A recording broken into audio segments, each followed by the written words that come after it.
"Hey, hands off!"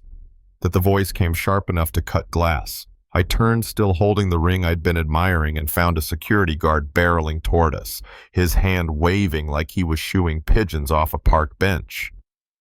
This isn't some bargain pawn shop. We serve real customers here, not folks pretending they can afford diamonds. For a second, I thought maybe he was talking to someone behind me. But no, his eyes were locked right on us. My husband Marcus in his tailored suit. Me in my blazer hair smoothed back, makeup subtle. We'd dressed for an important day shopping for our daughter's engagement ring. And still, to this man, we looked like intruders. "Sir, you might want to step back," I said evenly, my voice steady, even as my stomach twisted. But he didn't step back. Instead, he stepped right into my space and snatched the $50,000 solitaire from my hand like I'd been caught shoplifting. The other customers started looking. Phones came out. Somewhere, a teenager's eyes went wide as he hit record. I'd been here before, not in a jewelry store, but in med school, in boardrooms, at business meetings. Those moments where someone's prejudice walked in before I even opened my mouth. But Marcus? He shifted just slightly, standing between me and the guard, jaw-tight shoulders relaxed in that controlled way he has when he's close to boiling. The store manager appeared, blonde hair pulled back so tight it looked painful. "What's going on here?" she asked, but her tone made it clear she'd already decided who the problem was. "These two were handling expensive merchandise without supervision," the guard said, gesturing toward the ring like it was a smoking gun. "We've had incidents, credit card theft, identity scams. You know how it is."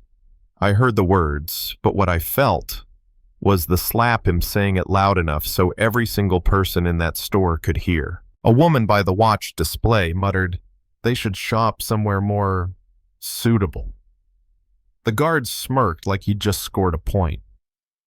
That's when I noticed her, a young woman a few feet away, phone in hand, thumb hovering over the Go Live button.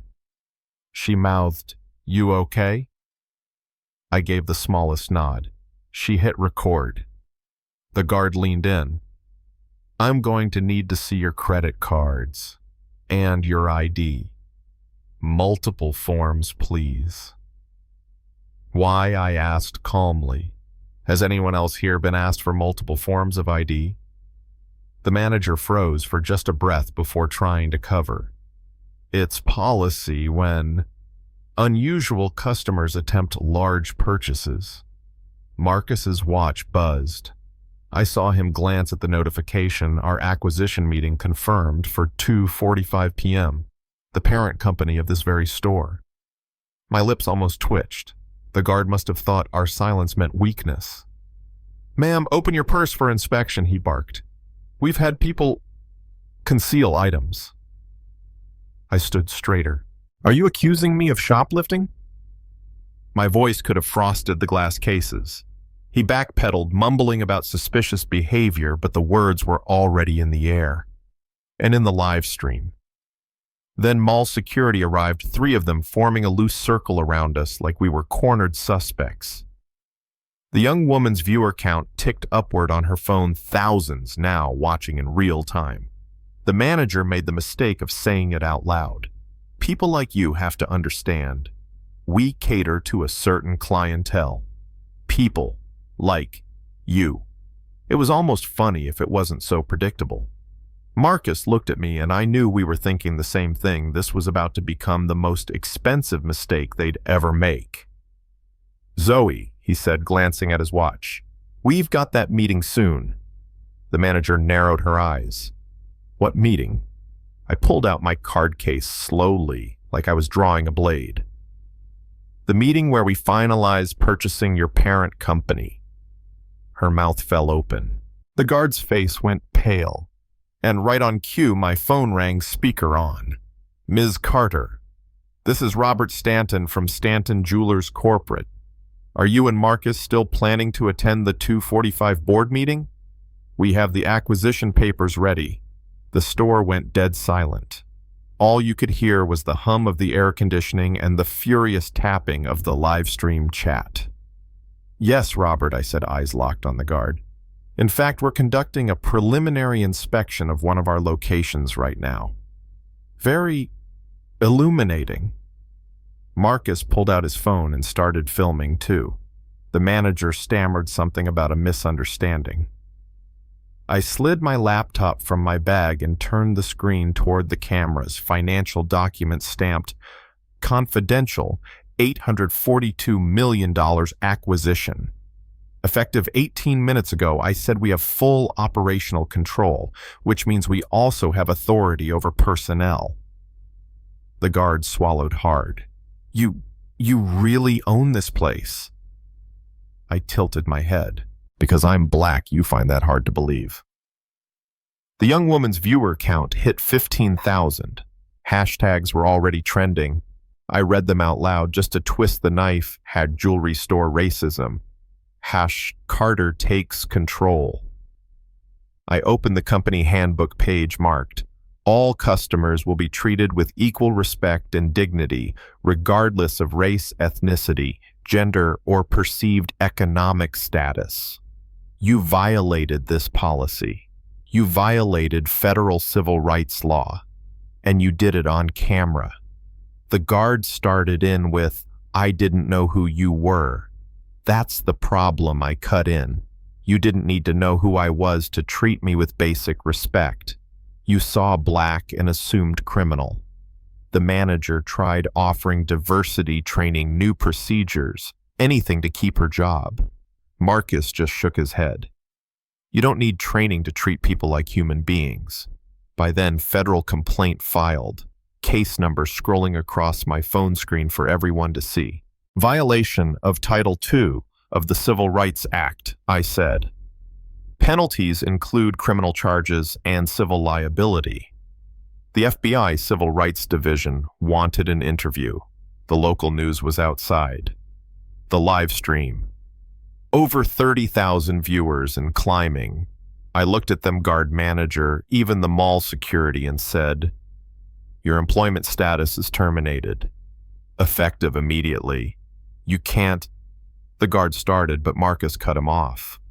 "Employment at will state. Civil rights violations void any protections you think you have." We walked out past the very door we'd been told to leave through an hour earlier, heads high, live stream still rolling. Behind us they scrambled, but the truth was out there now, permanent, unerasable. 2 hours later, we were in a glass-walled boardroom overlooking the city, the same executives who'd been celebrating our buy-in, now sweating through their suits. The numbers were brutal. Stock down 23% in hours. Market cap loss near 200 million, over 1 million live stream views and counting. I didn't raise my voice. I didn't need to. You have a discrimination problem that's 249% above industry average. And now you have me. They wanted to know what it would take to make things right. I laid it out, fire everyone involved. Intensive in-person bias prevention training. Body cameras on every customer-facing employee. Monthly diversity audits published online. And leadership accountability. If a department racks up complaints, directors get replaced. They balked at the cost, so Marcus did the math for them. Prevention was cheaper than lawsuits, lost customers, and bad press. They agreed. 60 days to implement. Or we liquidate the chain and sell to competitors who understand inclusion. 8 weeks later, every store had body cams. Complaints dropped to 0. Customer satisfaction up to 4.6 stars. Revenue soaring. Our minority customer base grew by over 150%, and 11 other big retailers adopted the same system. They even named it the Carter Protocol. The young woman with the live stream full MBA scholarship specializing in corporate social responsibility. The guard. After losing his job and facing a federal investigation, he completed civil rights education and now speaks at training events about his own mistakes. The manager. She went to law school, civil rights law. Funny thing, what started as a humiliating scene in a jewelry store became a blueprint for change. Even Congress got involved, passing a law requiring bias training and incident reporting nationwide. Our foundation now documents and resolves thousands of discrimination cases across industries. And me, I tell this story not because of the ending, but because of the beginning. Because there's someone out there right now in a store, at a bank, in a restaurant being told without words they don't belong. And maybe, just maybe, if enough of us refuse to shrink, the people who think they can decide who belongs will find themselves outnumbered. So I'll leave you with this. If you saw what happened to us, would you have stepped in? Would you have spoken up or hit record? Tell me in the comments, because the next time it happens, your answer might be the only thing that changes the ending.